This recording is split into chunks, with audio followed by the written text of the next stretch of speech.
생각보다 별거 없죠. 이렇게 내용을 알면 걱정들이 많이 사라집니다. 여기서 한 가지 달라진 점이 있습니다. 더 이상 7, 8 또는 7, 8이라고 한글을 쓰는 것은 지양합니다. 예비 소집일 잘 다녀오셨나요? 자녀의 초등 입학을 진심으로 축하드립니다. 안녕하세요. 저는 앞으로 6년간 학생들과 학부모님들의 담임교사가 되어 함께 성장할 초등교사 안쌤입니다. 처음 인사드리겠습니다.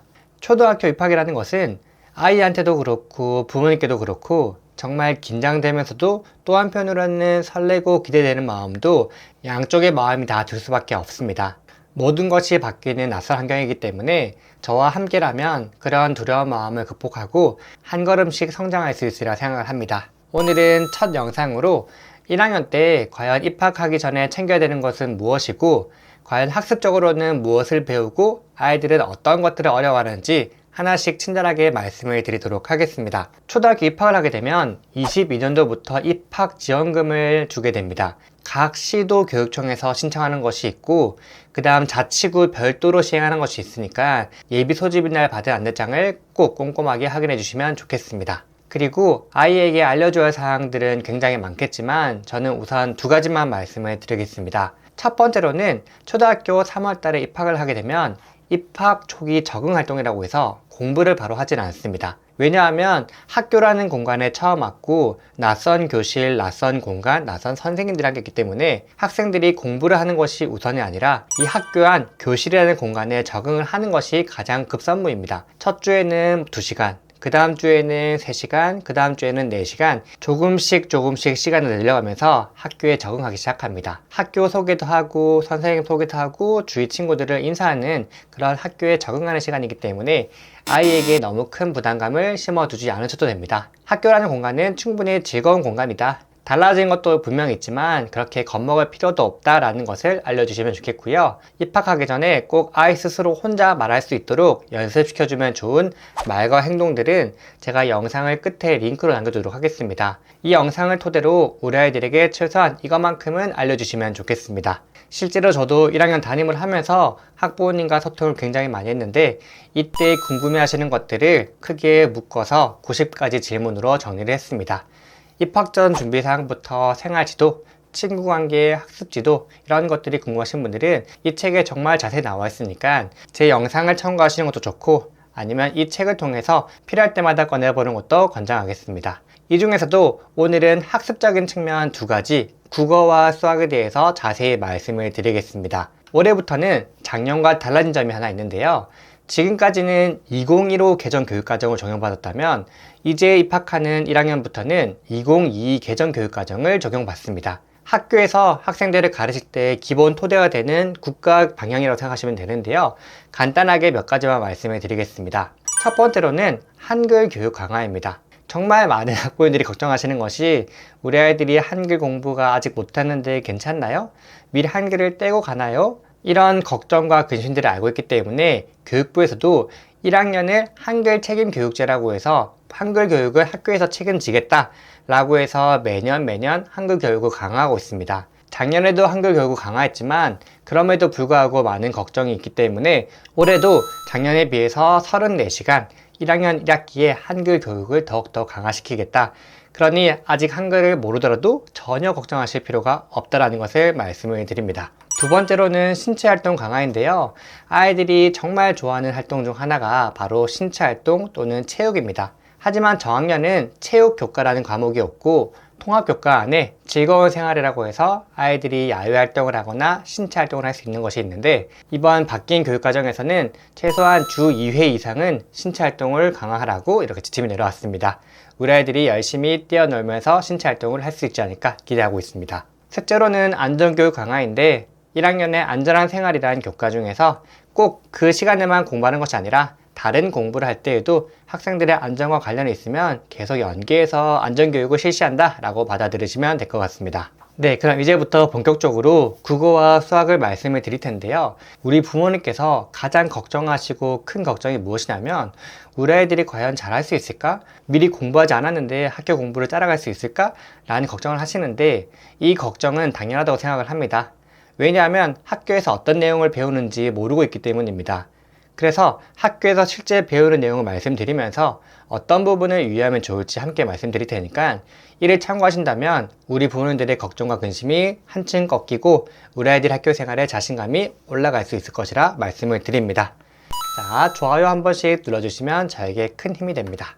올해부터 교과서도 바뀌기 때문에 이는 2월달부터 구입 가능해서 현재 작년까지의 교과서 내용으로 말씀을 드릴 텐데 크게 바뀌는 점은 없을 것이다 이렇게 생각하면 됩니다. 첫 단원에서는 바른 자세로 앉아서 선생님이 하는 말을 따라 읽어보고 따라 써보는 활동을 합니다.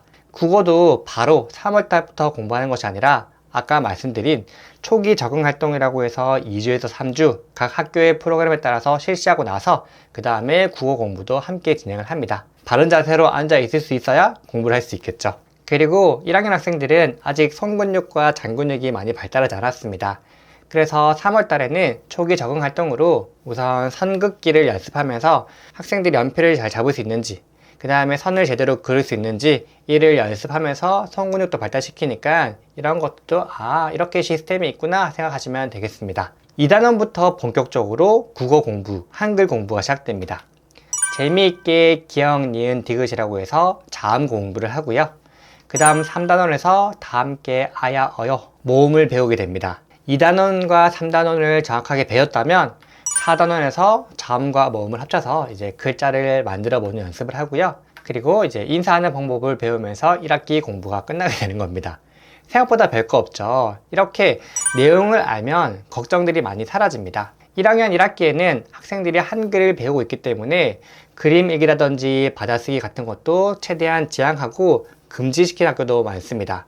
왜? 이제 한글을 배우고 있는 단계이기 때문입니다. 그러니 만약 가정에서 미리 국어 공부를 했다거나 어린이집이나 유치원에서 기본적인 한글 교육을 했다면 1학년 1학기는 우리 아이들이 자신감 있게 정말 즐겁게 학교를 다닐 수 있을 겁니다. 이어서 수학입니다.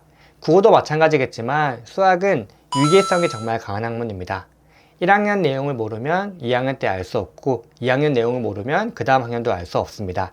그렇기 때문에 수학에서는 제가 특별히 신경을 써야 되는 단원과 내용들을 함께 말씀을 드리겠습니다. 1단원에서는 9가지의 수를 배웁니다. 여기서 한 가지 달라진 점이 있습니다. 더 이상 7, 8 또는 7, 8이라고 한글을 쓰는 것은 지양합니다. 왜냐하면 상식적으로 국어 2단원, 3단원에서 자음을 배우고 4단원에서 글자를 만들잖아요. 그런데 수학 1단원에서 지금까지는 둘, 셋, 넷 수 읽는 것을 쓰는 활동을 했었습니다. 그럼 국어를 배우지 않았는데 어떻게 수를 쓰느냐? 말이 안 되잖아요. 최대한 수를 읽는 활동으로 끝내지 쓰는 것은 나중 뒤로 미루도록 하였습니다. 굉장히 교육과정이 연계되게 바뀌었다라고 볼 수 있습니다. 두 번째, 여러 가지 모양입니다. 부모님들께서는 그럼 삼각형, 사각형 배우나? 라고 할 수 있지만 1학년 때에는 동그라미, 세모, 네모 모양 이렇게 기본적인 개념들을 거의 배우지 않는다고 보시면 되겠습니다.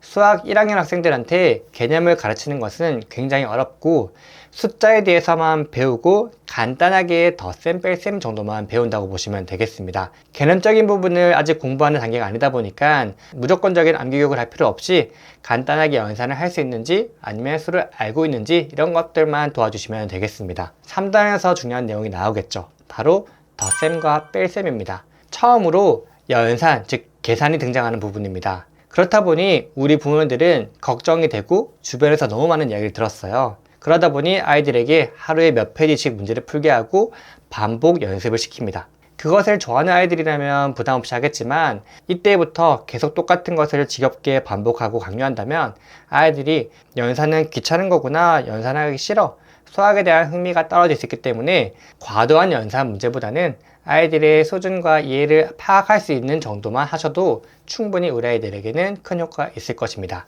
4단에서는 비교하기를 배우는데요. 이때에도 개념은 등장하지 않습니다. 킬로미터나 센티미터 이런 단위들은 더 나중에 배울 것이고요. 지금 학생들은 어휘, 크다, 작다, 길다, 짧다와 같이 반대되는 어휘들을 배우게 되니까 학생들이 이 어휘만 어려워하지 않는다면 큰 부담이 없는 단원이라고 보면 되겠습니다. 그리고 50가지의 수를 세면서 1학기 수학이 끝납니다. 국어도 수학도 5개 단원입니다. 그 이유는 초기 적응 활동이 있고 학생들의 학습보다는 적응이 먼저고 그 다음에 아주 쉬운 것부터 국어와 수학을 시작하기 때문에 큰 부담을 가지지 않으셔도 괜찮다. 학교에서 배우는 것만으로도 충분히 가능하다라고 보시면 될 것 같습니다. 물론 이런 것들을 미리 연습해서 알고 오는 친구도 굉장히 많을 거예요. 그럼 이런 친구들은 당연히 수업 시간에 자신감이 올라갈 수밖에 없습니다. 다만 그렇다고 해서 선생님이 수업할 때 수업을 듣지 않고 다른 행동을 하는 것은 정말 앞으로 학교 생활에 있어서 정말 최악의 행동이 될 수 있습니다. 이때 만들어진 학습 습관이 평생 갈 수 있기 때문입니다. 자, 다른 과목은 통합교과라고 해서 저희 어릴 때 배웠던 슬기로운 생활, 즐거운 생활, 바른 생활 같이 다양한 교과가 통합되어 있어서 봄, 여름, 가을, 겨울로 계절별로 그에 맞게 친숙한 주제로부터 공부를 하게 되는 것이고요. 아까 말씀드렸던 안전한 생활을 공부하게 되는 것입니다. 이렇게 오늘은 국어와 수학적인 부분, 즉 학습적인 부분만을 강조해서 말씀을 드렸는데 앞서 말씀드렸던 입학하기 전에 꼭 준비해야 할 우리 아이들이 스스로 해야 할 말과 행동들도 참고해서 우리 아이들의 학교 생활이 행복했으면 좋겠습니다. 교육계에 이런 말이 있어요. 초등학교 1학년 학부모도 1학년이다. 정말 궁금한 것이 많은데 딱히 질문할 수 있는 데가 많이 없었을 거예요. 그러니 여기 댓글로 질문을 주셔도 괜찮고 아니면 제가 별도로 운영하고 있는 카페가 있으니까 카페에서 질문 남겨주신다면 저도 그렇고 많은 선배 학부모님께서 답변을 남겨주실 거라 생각을 합니다. 앞으로 있을 학교 생활과 학습적인 부분, 생활적인 부분 제가 열심히 담임교사의 마음으로 도와드리도록 하겠습니다. 저와 함께 성장하실 분들은 구독 한 번씩 눌러주세요. 다시 한번 입학을 축하드리며 저는 다음 영상에서 인사드리겠습니다. 안녕히 계세요.